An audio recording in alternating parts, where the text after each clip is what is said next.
It's the Last Stand Podcast. You know, I love the super middleweight division because you've got some exciting fighters in this division. Champ, rank the top 5 fighters in the super middleweight division. I would have to say, I'm not going to be biased. I'm not going to put myself up there on the top, which, I would put myself on the top. But for boxing, I feel like the most accomplished dude right now is probably Callum Smith.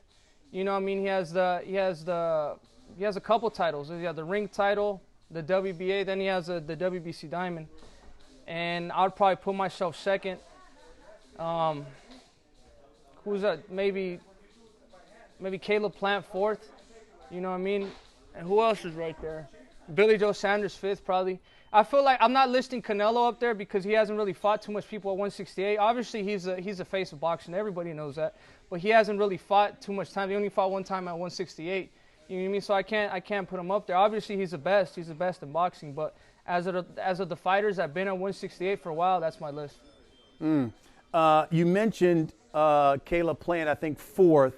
And you two have gone back and forth at each other on social media. A couple of years ago, both of your teams kind of got into a little fisticuffs there in the gym. He says, and I'm quoting him, that your team really does not want to fight me because this is a fight that should have been made by now. So let me ask you, will you fight Caleb Plant? I would love to fight Caleb Plant. You know what I mean? Like, whatever he says, man, if it should have been made, then it should have been made. We had the same promoters. Luis DeCubas, we all work together. We're on PBC. I have never gotten no offer. We have never gotten no offers from each other. You know what I mean? So if he's saying that the fight should have been made, why hasn't their team offered me something already, given me a contract, something? You know what I mean? I want that fight as much as he wants it. I don't like that guy. He don't like me. You know what I mean? So I want to get that fight. I was hoping to get that fight at the end of the year. I wanted to take out, Romo Angulo, then my mandatory, and then I wanted to get that one by the end of the year. But, as of this out of this epidemic happening, that's probably not going to happen until next year. And it's kind of a letdown, too, because if we fight it next year, that's not a type of fight that I want to fight without fans.